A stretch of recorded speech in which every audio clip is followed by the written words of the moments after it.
आणि हे राहतं बाळूमामांचं घर आहे आणि आता आपण आतमध्ये जाणार आहोत.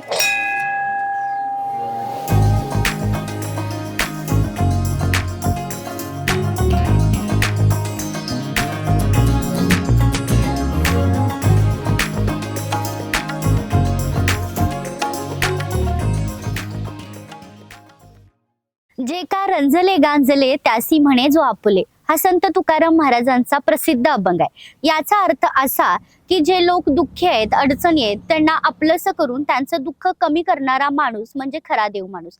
नमस्कार, मी दिव्या, आपण पाहताय तरुण भारत. बाळूमामाच्या नावानं चांग भलं या जयघोषात अख्खं महाराष्ट्र, कर्नाटक आणि गोवा दुमदुमून जातं. या साध्या मेंढपाळाचा अवतारी पुरुष कसा झाला हे जाणून घेण्यासाठी आपण कोल्हापूरहून निघालोय अक्कोळला. चला तर मग जाणून घेऊया बाळूमामांचा हा अलौकिक प्रवास. बाळूमामाच्या नावानं चांग भलं.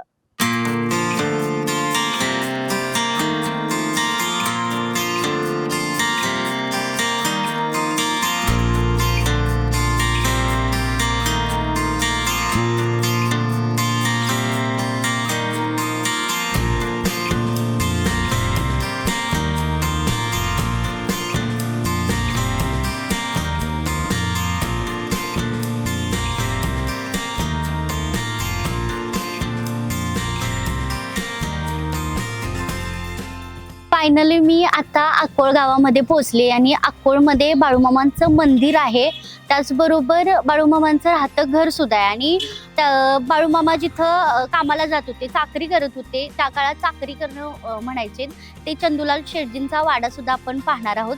आणि पहिल्यांदा आपण पाहणार आहोत ते म्हणजे बाळूमामांचं राहतं घर कसं होतं ते आपण पाहणार आहोत. चला.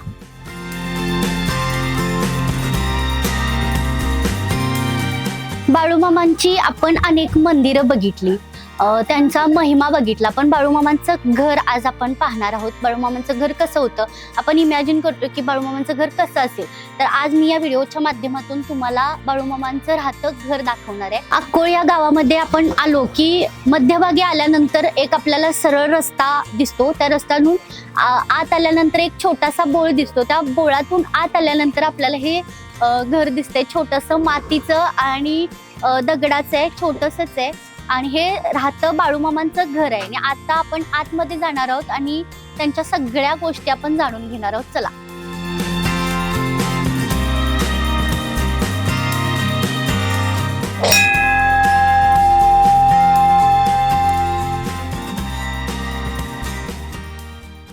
आपण अक्कोळ मध्ये आहोत आणि बाळूमामांच्या घरामध्ये आलोय. तुम्ही पाहू शकताय इथं एक छोटीशी खोली आहे आणि बाळूमामांचा फोटो पुजलेला आहे आणि पूजा देखील केलेली आहे. तसंच भक्त मंडळी सुद्धा इथं आलेले आहेत आणि आपल्यासोबत आता विनायक माने आहेत, त्यांच्याकडून या घराबद्दल तसंच बाळूमामा आणि त्यांच्या राहत्या घरातल्या आठवणी काय आहेत हे जाणून घेऊया. काय सांगाल? हा, इथे मामांचं आता गादी तयार निर्माण झालेलं आहे आणि इथे मामांचा जन्म झालेला आहे. आणि हा इथे मामांच्या पाठीमागून साप आलेला सौंदत्य येऊन आणि त्याचे 3 दिवस सेवा करायला सांगितलेले कंगुताईसनी, म्हणजे त्यांच्या भनेसनी. त्यांनी एक शेळी दिली होती त्याला दूध पाजण्यासाठी आणि पहाटे मुक्यापणाने पूजा करायला सांगितली, ती दूध घालायला. 2 दिवस केलं आणि तिसऱ्या दिवशी एक आजी बोलली, त्यांना भाग पाडली, बोलायचं नव्हतं पण भाग पाडली. आणि आत आल्यानंतर ते बोलल्यानंतर साप त्यांच्या अंगावर गेला चावायला, बोललं म्हणून. आणि हे साप चावायला गेल्यानंतर तिने परत भीमानी भैरूला सांगितलं की माझ्या अंगावर साप आला आणि बाळूने इथं साप आणून ठेवलेला आहे म्हणून. मग तिने काट्या घेऊन आला आणि इथं सापाला मारलं. मामा होता हमेदोडा कारखान्यावर, सापाला इथं मारत असताना मामांच्या अंगावर तिथं वळ होत होतं. आणि हा मामांच्या काळातला जुना दरवाजा आहे. सगळं हे मामांच्या काळातलं जुनं हाय असं आहे. आणि हा मामांचा पाळणा एवढं जिथं आता अक्कोळमध्ये आहे. हे आधीपासून मामांच्या काळातल्या पासूनच आहे, त्यांच्या आधीपासूनच घर आहे. इथं मग भक्त मंडळी येत असतात. हो, आता दिवसभराचं सिरियल चालू झाल्यापासून भक्त भरपूर आहेत. दर अमावस्याला इथे प्रसाद असतोय, आंबेला असत्या, जन्मकाळ मोठ्या नसतोय, भंडारा असतोय जन्मकाळा. आम्ही जन्मकाळाच भंडारा करतो इथे. आणि आमच्या इथे गावामध्ये आता 20, 21, 22 तारखेला यात्रा झाली मामांची, म्हणजे त्यांचे भाऊबंधांनी केली. त्याला इथं पालखी येते, दरवेळेला पालखी येते, जन्मकाळाला पालखी येते, त्याला भरपूर गर्दी असते इथं. आता आपल्या सोबत आहेत विनायक माने यांचे वडील अशोक माने, त्यांच्याशी आपण बोलूया आणि बाळूमामा आणि त्यांचं घराविषयी आठवणी आणि ते इथं कसं काय राहायला आले, त्यांच्याकडे हे कसं आलं हे जाणून घेऊयात. काय कसं सांगा? आलं म्हणजे सांगतो. हं. पोट भरायसाठी इथं आला. मी ह्यात भाड्यानं राहिलो. 1966 ला बाळूमामाची समाधी झाली. 68 ला त्यांनी घर इकाय काढलं. इकाय काढलं, आम्ही घर घेतलं. हं. त्यांच्या आठवणी काय आहेत? आठवण दरवाजा आहे, पाळणा आहे. बाळूमामा इकडे राहत होतं, आम्ही इकडे राहत होतो. हं. 2 खोल्या होत्या. हे घर घेतल्यापासून आमचं चांगलं झालं.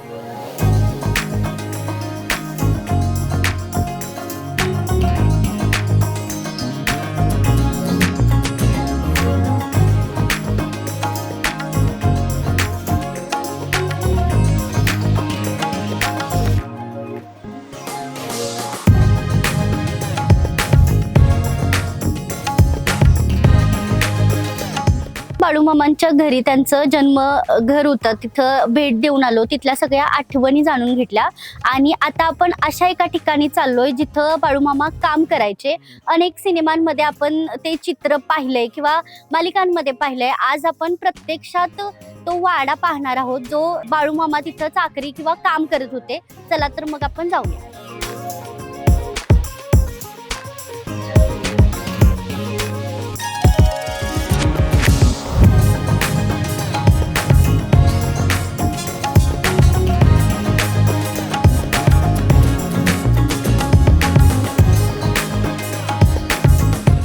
श्री संत सद्गुरू बाळूमामा यांच्या पदस्पर्शाने पावन झालेल्या या वाड्यात आज आपण आलेलो आहोत. आणि आपल्यासोबत आता चंदूलाल शेटजींची चौथी पिढी म्हणजे परेश शहा आपल्यासोबत आहेत. या वास्तूबद्दल इत्थंभूत माहिती आपण आज त्यांच्याकडून जाणून घेऊयात. नमस्कार. नमस्कार. नमस्कार. जय बाळूमामा. माझं नाव परेश रमाकांत शहा. चंदूलाल शेटजींचे मी पंतू. माझा इतिहास ह्या वाड्याचा सांगण्यासारखा म्हणजे काय की बाळूमामांचा सहवास ह्या वाड्यामध्ये भरपूर वर्ष लाभलेला आहे, वास्तव्य आहे. परत या वाड्याची भरपूर स्टोरी आहे. बाळूमामांचे वडील आणि चंदूलाल शेटजी हे खूप एक रक्ताचं संबंध घट्ट नातं होतं. चंदूलाल शेटजी हे ह्या भागातील तालुक्यातील एक सगळ्यात मोठे व्यापारी आणि एक शेती व्यवसायामधील एक प्रशिष्ट एक व्यक्ती होते. आणि बाळूमामांचे वडील हे एक शेतकरीमध्ये एक चांगले व्यक्ती होते. बाळूमामांचा आणि त्यांचं संबंध ह्या वाड्यामध्ये लाभलं कसं की ज्या वेळेला बाळूमामांच्या वडिलांनी बाळूमामांना ज्या वाड्यात चाकरीला ठेवलं ते हा वाडा. आणि चाकरीला ठेवण्याचा योग असा जुळला गेला की बाळूमामा लहानपणी व्यवस्थित वागायचे नव्हते. लहानपणी त्यांना बाबा घरातून बाहेर पडले की लवकर घरी यायचे नाही, जेवणाकडे भान नसायचं नाही, शाळेकडे जाण्याचा योग नसायचा नाही. त्यावेळेला बाळूमामांच्या वडिलांनी आईने काय डिसिजन घेतला की बाळूमामांना कुठेतरी बाबा कामाला ठेवल्याशिवाय बाळूमामा सुधारणार नाहीत, म्हणून की एका शेटजीच्या व्यापाऱ्याला पैसे ठेव्या म्हणून चाकरीला म्हणून बाळूमामांच्या वडिलांनी तो डिसिजन घेतला. मग त्यावेळेला काय केले की बाळूमामांच्या वडिलांनी बाळूमामांना घेऊन शेटजींच्याकडे आले. त्यावेळेला शेटजींना सांगितलं की असे असे आहे की त्यावेळेला काय त्यांनी नकार नाहीच दिला, डायरेक्ट त्यांनी घेतले. ज्या वेळेला ह्या वाड्यात देव आला तेव्हापासून देवाचा जिथून जीवन प्रवास म्हणतो की आपण चालू झाला तो ह्या वाड्यातून. आज शेटजींचं नाव घेतल्याशिवाय मामांचं सुद्धा स्टोरी पुढे चालू होत नाही. मामांचं ह्या वाड्यावरचा सहवास सांगाल तेवढा कमी आहे. पण मला जेवढे गोष्टी माहीत आहेत माझ्या वडील परंपरानुसार जेवढ्या ह्या वाड्यावरचा सहवास ज्यांनी मला सांगितलेला आहे ते तुम्हाला आतापर्यंत शेअर करतो. शेटजींचे हे आहे असा पूर्वीचा वाडा आहे. हे चंदूलाल शेटजी मामांचे सगळ्यात पहिले भक्त. ज्यावेळेला देव ह्या वाड्यात आला तेव्हा ह्या शेटजींच्या पाशी देवाचा सहवास भरपूर लाभला, देवाचं सानिध्य भरपूर लाभलं. हे शेटजी चंदूलाल शेटजींचे हे मिसेस आहेत. त्यांच्या बायकोंचा सुद्धा इथं फोटो आहे, त्यांच्या आईंचा सुद्धा इथं फोटो आहे आणि त्यांचे शेटजींचा मुलगा आणि हे सूनबाई. ह्यांच्या सहवासामध्ये मामांचा प्रवास भरपूर वर्ष ह्या वाड्यामध्ये लाभलेला आहे. देव जेव्हा ह्या वाड्यात 6-7 वर्षाचे असताना मामा ह्या वाड्यात जेव्हा आले तेव्हा आमची एक गाय एक आजारी होती. एक 20-25 दिवसाची, तिला उठता येत नव्हतं, बसता येत नव्हतं, चारा खात नव्हती, काय करत नव्हती.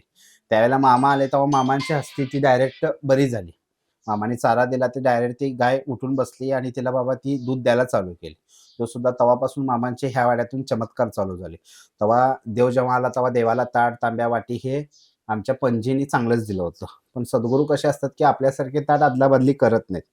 मग देवाचा सवा जेवढ्या वर्षी ह्या वाड्यामध्ये लाभला तेव्हा ते देव बाळूमामा की एक तर एकच वस्तू कंटिन्यू त्या वस्तूचा वापर झाला. त्यामुळे वस्तूची सुद्धा त्या वेळेला थोडी जीत झाली. मग त्याला बारीक थोडं छिद्र पडलं गेलं खूप वर्षानंतर. पण त्यावेळेला कसा घडला की शेठजींची ही आई यांचं सुद्धा सवास म्हणजे काय की 17-18 वर्ष देवाबरोबर वैवट ह्या वाड्यामध्ये भरपूर लाभलं. देवाला रागवणं, वरडणं, माया करणं, सगळ्या गोष्टी देवाच्या बाबतीत ज्या गोष्टी जास्त घडल्या ते ह्या आजींच्या बाबतीत. बाळूमामाने लहान वयात जास्त चमत्कार दाखवले ते ह्या शेठजींच्या आईंना. पण त्या आईंना ओळखता नाही आलं. पण ज्या वेळेला देवानी खूप वर्षानंतर त्यांना इतका मोठा चमत्कार दाखवला की भोजन थालीमध्ये जे गोष्ट मामांची असायची त्यामध्ये त्याला थोडं बारीक छिद्र पडलं. त्यावेळेला त्या पूर्वीच्या काळात चुलीवरचं जेवण जास्त असायचं त्यामुळं बाबळीची काठं भरपूर वापरायची. त्यामुळे त्या थालीमध्ये त्यात बाबळीचा काटा लावला आणि ते तिथंच ठेवले. त्यावेळेला संध्याकाळच्या वेळेला तिन्ही सांजच्या वेळेला ना साक्षात एक म्हणजे आपल्या भगवानाचं दर्शन, रिअल दर्शन 3000व्या शतकातील मूळ भगवान 1008 तीर्थंकर मधले आपले मेन तीर्थंकर त्यांचं रिअल दर्शन ते ह्या आजींना घडलं. पण ते दर्शन घडलं कसं, प्रचलिती आली कशी, हा सुद्धा इतिहास आहे. जेव्हा बाळूमामा ह्या वाड्यात चाकरी करत असताना की महावीर भगवान हे एका साक्षात मनुष्याच्या रूपात ह्या वाड्यामध्ये प्रकट झाले. मनुष्याच्या रूपात बाळूमामांचा सवास आणि त्या भगवानांचा सवास भरपूर वर्ष ह्या वाड्यामध्ये लाभला. पण ज्यावेळेला ते भगवान मनुष्याच्या रूपात होते तेव्हा ह्या घरच्या लोकांनी कोणी ओळखलं नाही की ती व्यक्ती कोण आहे. पण देवा त्या भगवानांचा जेव्हा जाण्याचा योग आला त्यावेळेला ते थालीचं सुद्धा निमित्त घडलं गेलं आणि त्यावेळेला त्यांचं दर्शन, रिअल दर्शन कुणाला तरी देणं हे भाग्यच होतं. त्यामुळे जे दर्शन घडलं साक्षात ते दर्शन ह्या शेठजींच्या आईंना घडलं. पण ज्यावेळेला ती थाली घेतली ते थाली तिनं ते देवाऱ्यात पुजून ठेवली. त्याच्यानंतर त्यांनी भरपूर वर्ष सांभाळलं. तेव्हा देव तर 3 दिवस उपाशी राहिला. त्याच्यानंतर देवानी माझ्या हट्ट धरून बसला की मला तीच पाहिजे. मग तिला साक्षात तिच्या भगवानाचं दर्शन झालं म्हटल्यानंतर ती खूप पुण्यशाली, भाग्यशाली मानली. किंवा माझं कुठलं पूर्वसंचित म्हणून आज बाबा माझ्या भगवानाचं साक्षात रिअल दर्शन घडलं. किंवा कुणाचं बी दर्शन घडलं तरी व्यक्ती ती तशीच प्रत्येक म्हणणार. त्यामुळे ती थाली घेतली देवाला. त्यांनी आजीने म्हटली की तुला दुसरं देतो, चांदीचं देतो. त्यावेळेला ते मामा काय नकारता येईल. त्याला देव उपाशी राहिल्यामुळे 2 शब्द अशब्द बोलला. पण त्याचा सुद्धा कृपा आशीर्वाद म्हणजे भरपूर देवावर ह्या वाड्यावर भरपूर होता. त्याच्यानंतर इथनं देव बाहेर पडला, देवाचं मॅरेज झालं. तिथनं देव सगळं जगभर संसार केला. नंतर ज्या गोष्टी घडल्या गेल्या नंतर देवाने जे बाबा लहान वयात देवानं जे चाकरी करत असताना जे बाबा दिव्य रूप दाखवलं म्हणजे साक्षात मी कोण आहे, मी कुठल्या देवाचं रूप धारण करू शकतो, हे देवाने जे दाखवलं सगळ्यात पहिला ह्या शेठजींना, शेठजींच्या मिसेसना आणि सूनबाईंना दाखवलं. म्हणजे त्यावेळेला आणि साक्षात स्वतःच्या आई वडिलांना लास्टच्या स्टेपला दाखवलं की देवानी. तो पण कुणाला माहित नव्हतं की ही मामा व्यक्ती कोण आहे. सगळे लोक नावं प्रत्यारोपच करायची. त्याच्यानंतर म्हणजे अनेक प्रकार म्हणजे असा घडला की देव हयातमध्ये असताना देवाची पूजा सगळ्यात पहिलं घराने जे केलं ते शेठजींचं कुटुंब. का सांगा, बाळूमामांना सगळ्यात पहिलं ओळखलं ते चंदूलाल शेठजींचं घराणे. म्हणजे व्यक्ती कोण आहे हे साक्षात स्वयंभू मामांना ही बाबा साधी सोधी व्यक्ती नाही आहे की बाबा हे एक महादेवाचाच अवतार आहे हे सगळ्यात ओळखलं ते हे शेठजींची मिसेस. त्यामुळं सगळ्यात देवाच्या ज्या फोटोची सगळ्यात पहिला स्थापना केली देव हयातमध्ये असताना ते शेठजीचं किती बायकोचं किती मोठं सौभाग्य. तो जो आहे तो हा फोटो रिअल, हा मामांचा रिअल फोटो. आणि ह्या फोटोमध्ये पूजा म्हणजे जे घराने केलं ते आपलं घराने. ह्या फोटोमध्ये ह्यांना दोघांना देव साक्षात रिअल दर्शन द्यायचा मामा ह्या वाड्यामध्ये. रिअल दर्शन म्हणजे जास्त म्हणजे माझ्या आजींना म्हणजे शेठजींच्या सूनबाईंना, जासूदबाईंना. देव इथनं झाल्यानंतर देवाची पूजा बिजा करत असताना, देवाची प्रचलिती असताना, देवाची थालीची पूजा, फोटोची पूजा करत असताना ह्या आजीला जसं आपल्याला दृष्टांत घडायचा तसं ह्या जासूदबाईंना बाळूमामांची एकनिष्ठ भक्ती, अखंड सेवा केली. मामांचा इतका तिच्यावर जीव होता की स्वतःच्या घरातल्या लोकांनी म्हणजे बाहेरकडची लोक तिला पाहुणं, रिलेटिव्ह, नातेवाईक सगळी तिला नावं ठेवायची की तू गुजरातच्या जैनाच्या तर धनगरच्या देवाला का पुजतीस म्हणून तिला बोलायचे. पण तिनं कधी बाबा हिंमत नाही हरली. तुम्हाला काय बोंबलायचंय बोंबला, जोपर्यंत मी आहे तोपर्यंत मी ह्या देवाला पूजणार. तेव्हापासून देवाचा इतका तिला कृपा आशीर्वाद झाला.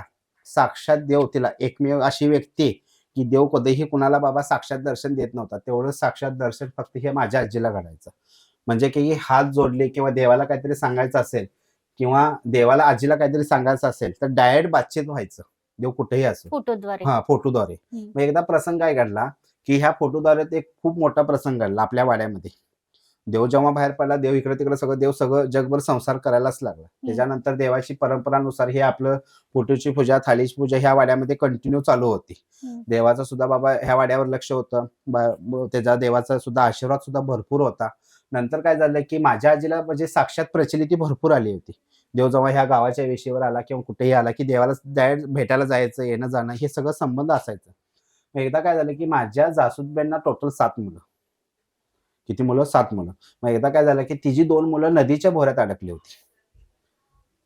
पुण्याच्या जुन्नरच्या भीमा नदीमध्ये. मग ते मरणाच्या दारात अडकले होते. मग ते दृष्टांत कसा घडला की पूजा करत असताना मामा एकदा समोर आले आणि आमच्या आजीला लागले ओरडायला लागले की गुजरीन, तुला काय पोरं जास्त झाल्या, तू पोराला काय वाटेल तिथं, तुझं पोरांच्यावर जरा सुद्धा लक्ष नाही, वाटेल तिथं सोडतीस, तुझी बोलणी पोरं मरणाच्या दारात अडकलेत, असं मामा म्हटल्यानंतर माझी आजी एकदम भाऊक झाली, घाबरली.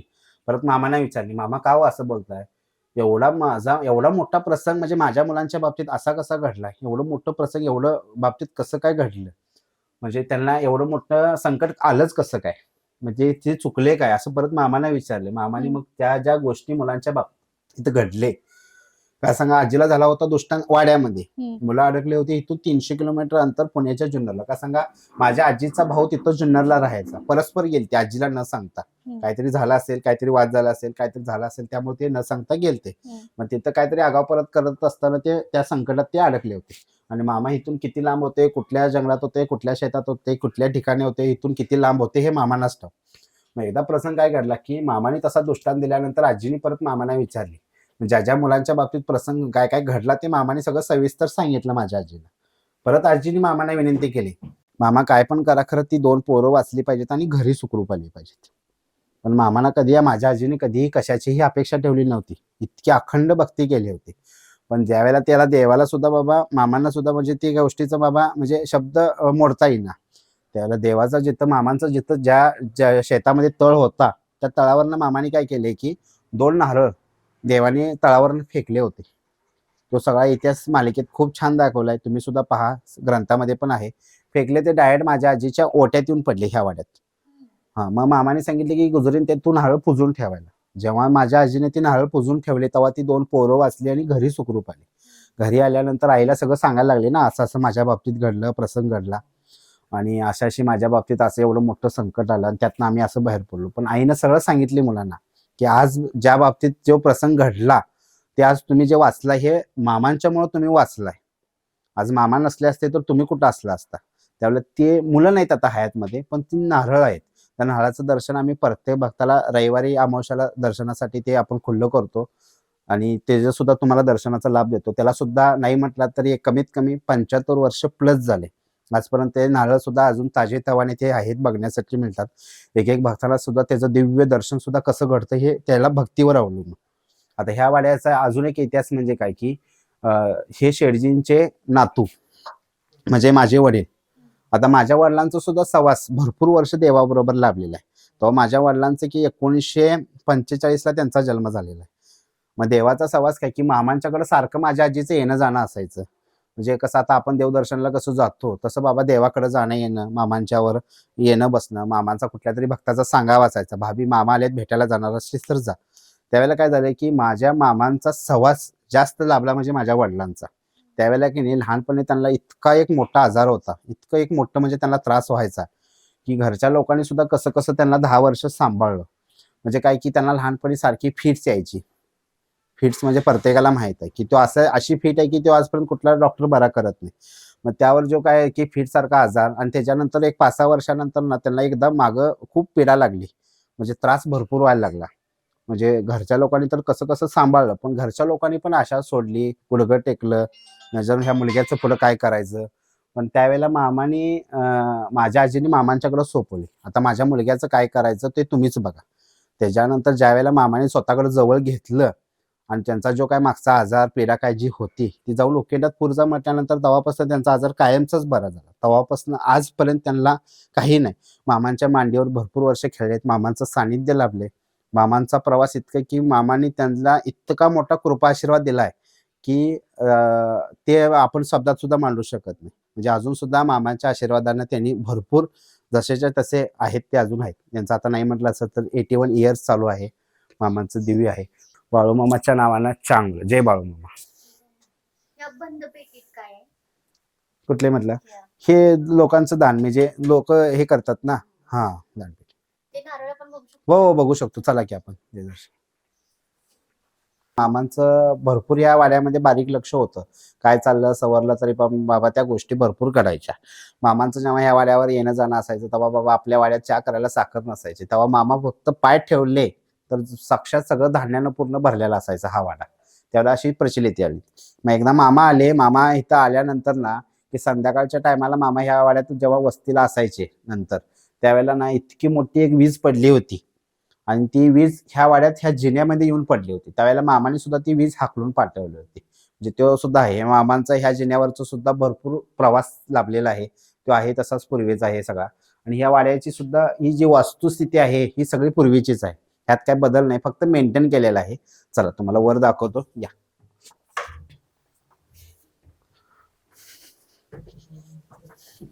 तुम्हाला मी मगाशी खाली स्टोरी सांगितली होती माझ्या आजीच्या बाबतीत. माझ्या आजीला टोटल 7 मुलं, जासूदबाईंना. त्यातली 2 मुलं की नाही आजीला न परस्पर आईला न सांगता की नाही पुण्याला जुन्नरला गेले होते. त्यावेळेला ती नदीच्या संकटात नदीच्या भोवऱ्यात, भीमा नदीच्या भोवऱ्यात अडकली होती. तेव्हा जी देवाने जी तळावरनं नारळ 2 फेकली होती ती ही 2 नारळ अजून सुद्धा ही दर्शनासाठी प्रत्येक भक्ताला रविवारी अमावस्यासाठी आपण ती दर्शनासाठी दाखवतो. तिची सुद्धा प्रचलिती भरपूर आहे. अजून सुद्धा हे आहेत तसे ताजे तवाने दिसतात. तिची कधीही या केव्हा या आहे असे पाहायला मिळतात. साक्षात मामाने तळावरने फेकलेली नारळ तिची ओटीत येऊन पडली ती ही 2 नारळ हे आहेत असेच. नारळाला कोंब वगैरे येते तर नाही नाही नाही नाही, अजून सुद्धा हे ऊन वारा पाऊस सगळं खाल्लेलं आहे. आजपर्यंत इतके वर्ष नारळ कधीच राहत नाही. याची प्रचलिती तुम्हाला प्रत्येकांना माहित आहे. ह्या खोलीचं स्टोरी सांगण्यासारखं म्हणजे काय की मामांचं जेव्हा बाबा मॅरेज झाल्यानंतर देव बाहेर पडल्यानंतर बहिणीकडे राहून देव सगळं जगभर संसार केला. जेव्हा देव ह्या अकोलच्या वेशीवर यायचा, म्हणजे आपल्या अकोलच्या वेशीवर यायचा, तेव्हा बहिणीच्या घरी आणि ह्या वाड्यात बाबा जरा विश्रांतीसाठी मामा यायचे. तेव्हा माझी आजी म्हणजे की सेवा करायला तेव्हा इथं ती असायचं. इथला सगळं म्हणजे भरपूर वर्ष इथं राहायचा. एक 2-3 महिन्याचं मामा राहायचे आणि परत जाणं येणं असायचं. बाळूमामांच्या पावलोपावली काही ना काही आठवणी असतात आणि शेटजींच्या वाड्यामध्ये तर त्यांचा पूर्ण प्रवास चालू झाला, त्यांचा चमत्कार चालू झालं. हा संपूर्ण प्रवास, त्यांच्या आठवणी आपण आज यांच्याकडून जाणून घेतला आणि 4थी पिढी त्यांची आहे जी बाळूमामांचा वारसा पुढे नेतीये, त्यांची शिकवण पुढे देतीये. आणि ते 2 नारळ ते सुद्धा अजूनपर्यंत आहेत. हे सुद्धा एक चमत्कारच आहे आपल्यासाठी. आपण बऱ्याच गोष्टी आज जाणून घेतल्या आणि आज आता आपण अकोलचा संपूर्ण प्रवास त्यांचा जाणून घेतलाय. आणि ते मेटक्याला सुद्धा गेले होते. आता आपण मेटक्याला जाणार आहोत आणि तिथला सुद्धा संपूर्ण प्रवास जाणून घेणार आहोत. बाळूमामांच्या आठवणी, बाळूमामांचं तिथं काय काय करत होते हे सगळं जाणून घेणार आहोत. आणि हे पाहण्यासाठी तुम्ही व्हिडिओ शेवटपर्यंत बघायला विसरू नका. कोल्हापूरहून 40 ते 50 किलोमीटर अंतरावर हे अकोळ गाव आहे. 1892 मध्ये बाळूमामांचा जन्म झाला आणि या अकोळ गावामध्ये त्यांचं संपूर्ण बालपण गेलं. आज आपण त्यांच्या मंदिरामध्ये आलेलो आहोत आणि अकोळ गावामध्ये त्यांचं बालपण कसं होतं, त्यांच्या आठवणी या गावाशी काय संबंधित आहेत हे सगळं आपण बघणार आहोत. त्याआधी आपण बाळूमामांचं दर्शन घेऊया. चला.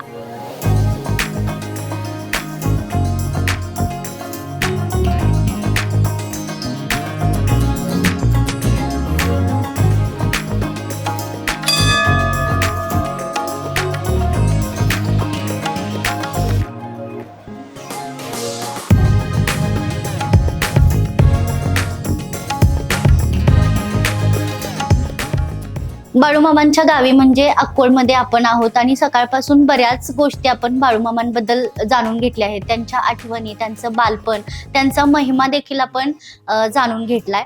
आणि मी जिथं सध्या उभी आहे ते बाळूमामांचं स्वतःची जागा आहे, जिथं आता बाळूमामांचं मंदिर बांधण्यात आलंय. आणि आता आपल्यासोबत एक मंदिराचे पुजारी आहेत, अप्पा गुंडा आरबाळू. त्यांच्याशी आपण बोलूया आणि या मंदिराबद्दल आपण जाणून घेऊया. नमस्कार गुरुजी.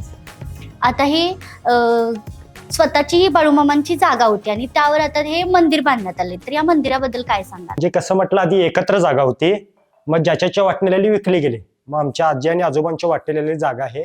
मग त्या जागेवरती म्हणजे आप्पाचोडीला कौल घेतला आमच्या आजी आणि आजीने. मग 90-91 साली 91 साली इथं पाया खुदाई केली, 2000 साली मंदिर बांधलं आणि 2005 साली मूर्ती बसवली. मग ही काठी जी आहे ही बाळूमामांनी आमच्या आजोबासनी आधी जपून ठेवून दिलेली आहे. म्हणजे आजी सांगतात ते मी ऐकून तुम्हाला पुढे सांगतो, मला बी एवढं माहिती नाही. माझी आपली मामांच्यावर फिरलेली ते वय वर्ष 82 होतं. त्यांचा देहांत होऊन 6 महिने झालं. आजी तुमच्या बाळूमामांना हा भेटल्या हा होत्या? बाळूमामाने भेटल्या होत्या. नात्याने सुनबाई लागत होते, आम्ही सख्खे चुलत. म्हणजे आपला अप्पान आणि मायाप्पा आणि लक्ष्मण भाऊ होते. अप्पानांचं घर आमचाला, मायाप्पाचं घर बाळूमामांचं. म्हणजे मायाप्पाचा थोरला भाऊ अप्पानं होते बघा, त्यांच्याकडून आमची पूर्ण वंशावळ आहे. म्हणजे नात्यानं बाळूमामा आणि पंजोबा लागतात. आजी आणि बाळूमामा यांचं काही नातं किंवा नातं त्यांच्या म्हणजे आठवणी? आठवणी म्हणजे कसं म्हटला, हे जो कॉईन आहे शो बाळूमामांनी आजीसनी बांगड्या घालायला दिलेला होता. म्हणजे कुठे म्हटला तर कापशी सांगलेवाडी म्हणून कापशीमध्ये तिथं बाळूमामांचा प्रसाद होता पाटलांच्या शेतामध्ये. तिथं बाळूमामांनी बांगड्या घालायला शिव 15 रुपये दिलेलं होतं. आणि आमच्या आजीसनी म्हणजे एक 10 वर्ष मुलं नव्हती. मुलं नसल्यामुळं मामांची पालखी चिकोत्रा नदीला जात होती. मग त्या टायमाला बाळूमामांनी म्हणजे आजी आणि आजा आमचं इथून निवड करून घेऊन गेलेले होते. मग त्या टायमाला बाळूमामांनी आजीला म्हटलं तुला काय पाहिजे काय पाहिजे म्हणताना आमची आजीबाई म्हणाली मला भंडारा पाहिजे. भंडारा पाहिजे म्हणते वेळी बाळूमामांनी काय केलं, पालखीतील अर्धा डझन केळं आमच्या आजींच्या वट्यामध्ये घातलं. वट्यामध्ये घातल्यानंतर ही केळं जे घातलोय ते आपले म्हणजे वेदगंगा नदी आहे, त्या नदीला जायचं आणि कमरेएवढं वाहत्याला पाण्यात सोडायचं असं सांगितलेलं होतं. मग आजी आमची तसं केली. मग 6 केळं कमरेएवढं वाहत्याला पाण्यात सोडल्यानंतर त्यातलं 1 केळ गेलं, 5 केळं परत आली.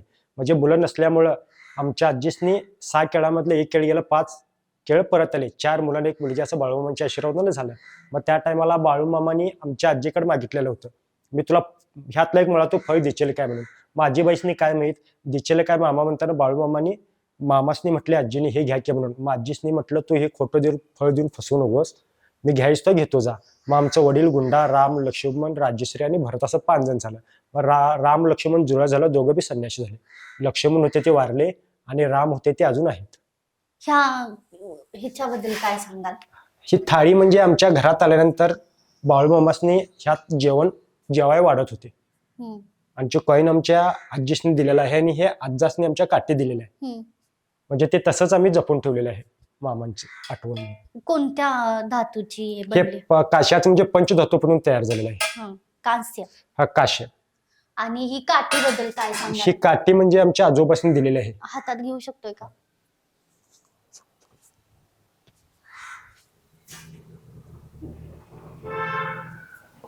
हे बघा ही काठी आहे, ही काठी पहिल्यापासून आहे अशी आहे.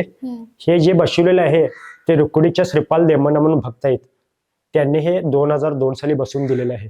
आणि काठी आहे अशी आहे. या काठीवरती नाव सुद्धा आहे. हे बघा हे आधीपासून म्हणजे असं काय काय लिहिलेलं आहे. हे मला कळत्यास आता 35 वर्ष झालं आहे असं आहे. ह्यात काय बदल नाही, हे तेवढं बदल केलेलं आहे.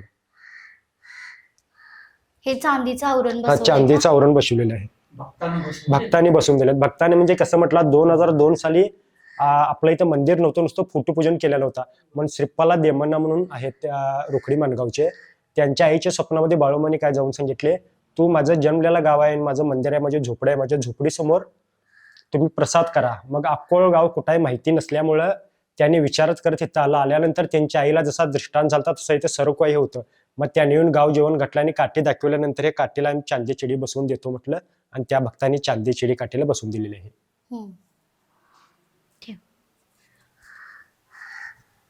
यांच्याशी बोलल्यानंतर आपल्याला एक गोष्ट जाणवली की अक्कोळ या गावामध्ये बाळूमामांचा महिमा आणि त्यांचं अस्तित्व आपल्याला पावलोपावली जाणवत आहे आणि ऊर्जा शक्ती इथं आल्यानंतर आपल्याला जाणवतं. हे बघा हे आजीबाई म्हणजे आम्ही सुनबाई म्हणतो बघा, ह्या आजीसनी बाळूमामांनी बांगड्या घे बघा. बाळूमामा यांच्या चुलत सुनबाई म्हणजे आम्ही सक्क चुलत. मामांच्याकडून अशी चुलत्याकडून वंशावळ पुढे मामांची चालू आहे आमची. अरबावे बाळूमामांचं आडनाव बाळूमायाप्पा अरबावे.